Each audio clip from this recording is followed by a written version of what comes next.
Dear respected doctors and parents, welcome back to AS NEET. तो आज के इस वीडियो में हमारा टॉपिक होने वाला है कि नीट पीजी 2024 ऑल इंडिया कोटे राउंड 3 के बारे में हम लोग इस वीडियो में डिस्कस कर रहे होंगे।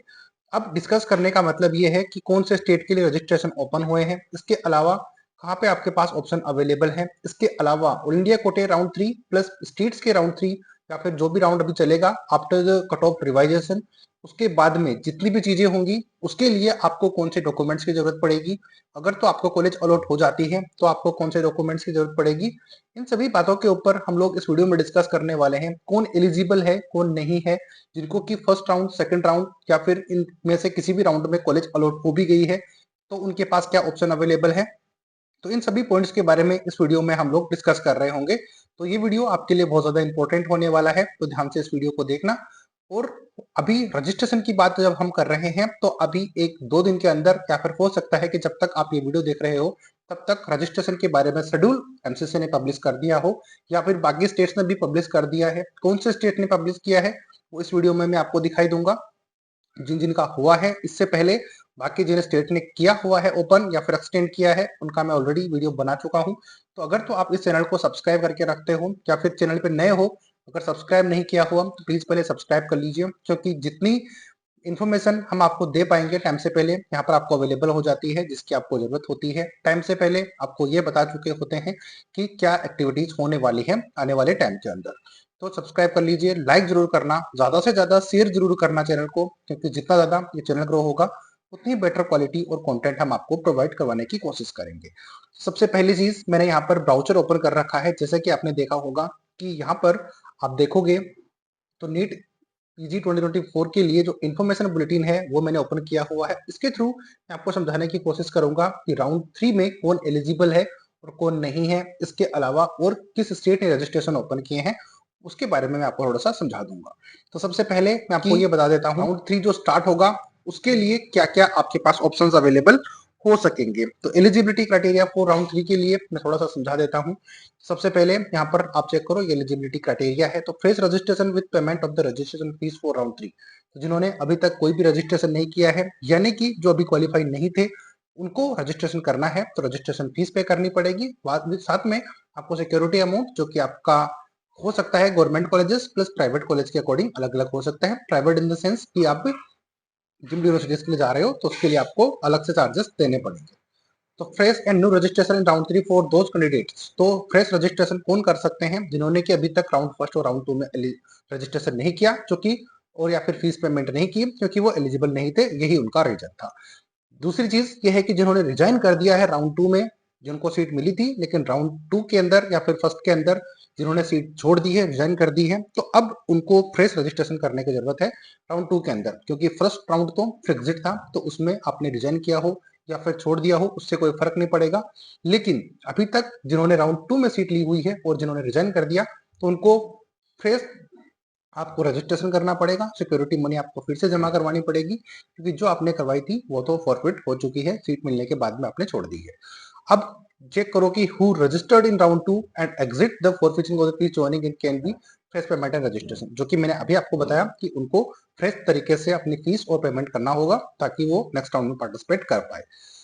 दूसरी बात करते हैं, यानी कि जिन्होंने की रजिस्ट्रेशन किया हुआ था, सीट जिनको अलॉट नहीं हुई है, तो उनको कोई भी रजिस्ट्रेशन फेस करने की जरूरत नहीं है, क्योंकि अभी तक उनको सीट ही नहीं मिली है। तो वो जब तक उनको सीट नहीं मिलती है तब तक जितने राउंड होंगे उन सभी के लिए,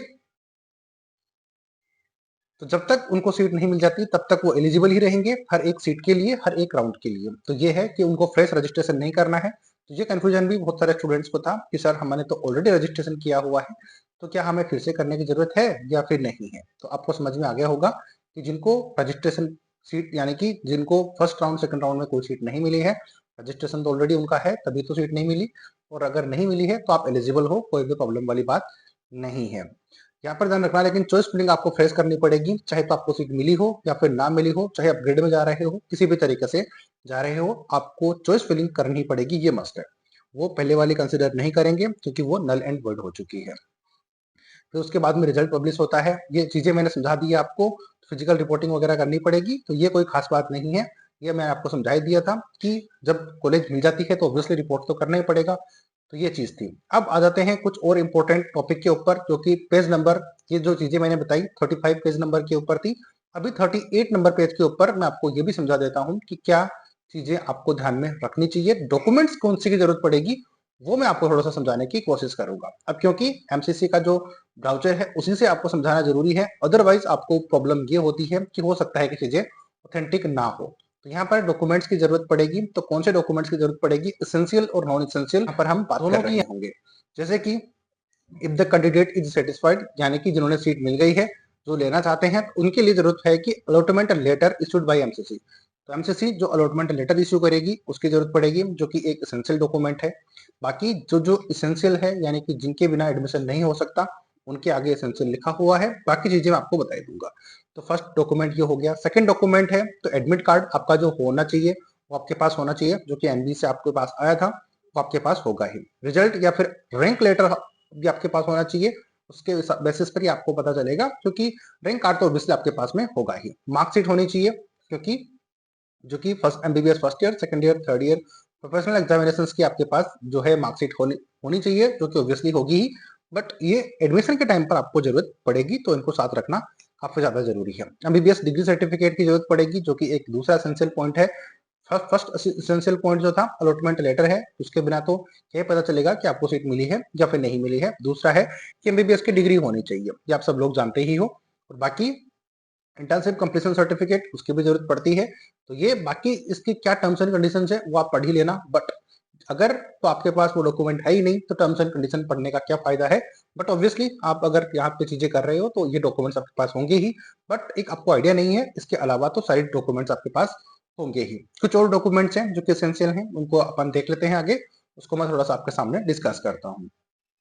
यहाँ तक अगर वीडियो अच्छा लगा है तो लाइक जरूर करना, सब्सक्राइब जरूर कर देना चैनल को, ताकि इसी तरीके का मोटिवेशन हमारा बना रहे। आता है आपके पास जो डॉक्यूमेंट होना चाहिए, जो कि एसेंशियल है, एक बार फिर ये है कि परमानेंट या फिर provisional registration certificate issued by NMC या फिर स्टेट मेडिकल रजिस्ट्रेशन काउंसिल, जिनको की अभी तक जो इंटर्नशिप है वो ऑनगोइंग है, उसके लिए या होना चाहिए आपके पास, जो कि थर्ड एक एसेंशियल डॉक्यूमेंट आपका होना चाहिए।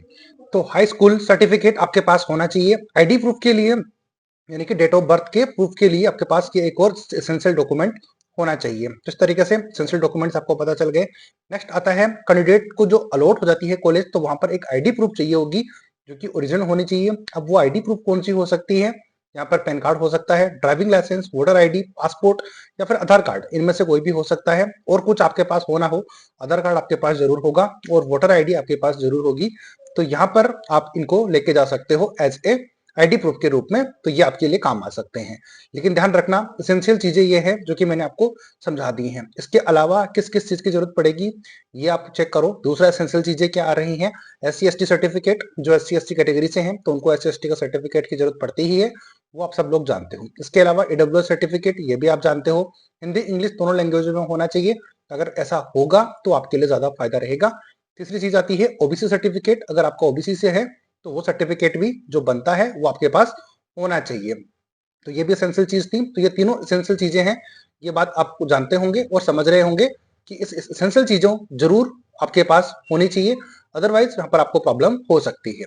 तीसरी चीज आती है डिसेबिलिटी सर्टिफिकेट भी आपका होना चाहिए। तो डिसेबिलिटी सर्टिफिकेट जो स्टूडेंट हैं उनके लिए विंडो ओपन होती है, वो आप बनवा के रख सकते हो, ये भी एक एसेंशियल डॉक्यूमेंट है। इसके अलावा जो अगर आप एनआरआई से हो तो आपके पास एनआरआई डॉक्यूमेंट होना चाहिए, जो भी स्पॉन्सर कर रहा है उसका स्पॉन्सर सर्टिफिकेट होना चाहिए। रेलिवेंट डॉक्यूमेंट्स जैसे कि original same as uploading on MCC, reporting के टाइम पर आपने वही डॉक्यूमेंट साथ में लेके जाने हैं जो कि आपने रजिस्ट्रेशन के टाइम पर आपने बताए थे या फिर आपने जो बताया था।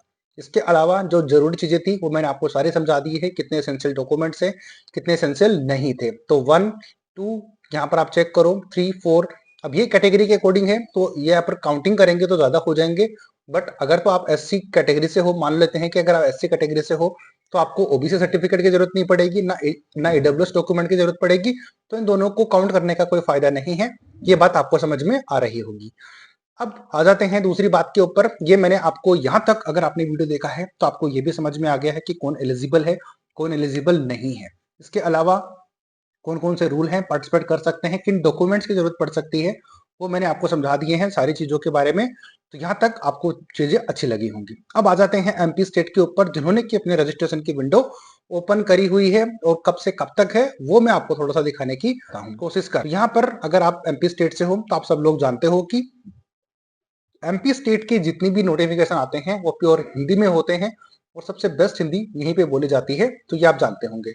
अब इसमें क्या नोटिफिकेशन है वो मैं आपको दिखा देता हूं कि जरूरी सूचना आपके लिए नवीन सूचना ये है कि आपकी जो डेट है रजिस्ट्रेशन की, जो कि नए क्वालिफाई है, नवीन क्वालिफाइंग कट ऑफ के आधार पर एमडी-एमएस पाठ्यक्रम के पंजीकरण दिनांक 8 जनवरी 2025 से 13 जनवरी 2025 तक खोला जाएगा।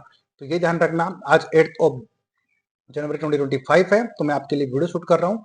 तो यही वो दिन है जिस दिन से आपके रजिस्ट्रेशन यहाँ के लिए स्टार्ट होने वाले हैं। तो जरूर आप ध्यान रखना और चीजों को अच्छे से कर सकते हो। तो नोटिफिकेशन, जैसे कि मैंने कहा कि जैसे जैसे स्टेट्स के बारे में अपडेट आएगी मैं आपको गाइड कर ही दूंगा, और ये एएस नीट यूट्यूब चैनल आपको हर एक चीज वो टाइम पे प्रोवाइड करवाएगा जहां की आपको उसकी सबसे ज्यादा जरूरत होती है। तो ये है परसेंटाइल कट ऑफ, जो आप सब लोग जानते हो पहले 50 परसेंटाइल थी, अब वो चेंज होके 15th पे आ गई है। पीडब्ल्यू यूआर और पीडब्ल्यूडी 45 थी, अभी 10th पे आ गई है। बाकी सबकी 10th ही होती है, सिवाय जनरल और ईडब्ल्यूएस को छोड़ दें तो सबकी 10th परसेंटाइल है। तो ये आप सब लोग जानते ही हो।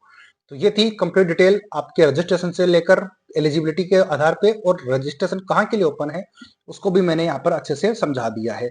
तो मैं अजय शर्मा आपको सारी गाइड प्रोवाइड करवाता हूँ। उम्मीद करता हूँ ये वीडियो भी आपको बहुत ज्यादा हेल्प करी होगी ये जानने के लिए कि आप कौन कौन एलिजिबल है, अगर जिनको सीट मिली हुई है उनके लिए क्या ऑप्शन है, नहीं मिली हुई तो क्या ऑप्शन है, किस डॉक्यूमेंट्स की जरूरत पड़ेगी, और किस स्टेट ने अपने रजिस्ट्रेशन ओपन करने की डेट यहाँ पर अनाउंस कर दी है। ये डिटेल प्रोवाइड करवा दी है। इसके अलावा आपकी बहुत लो रैंक है और आप एडमिशन लेना चाहते हो क्लिनिकल ब्रांचेस में नीट 2024 में, ड्रॉप नहीं लेना चाहते, तो फिर आप जरूर हमें कॉन्टेक्ट करिए।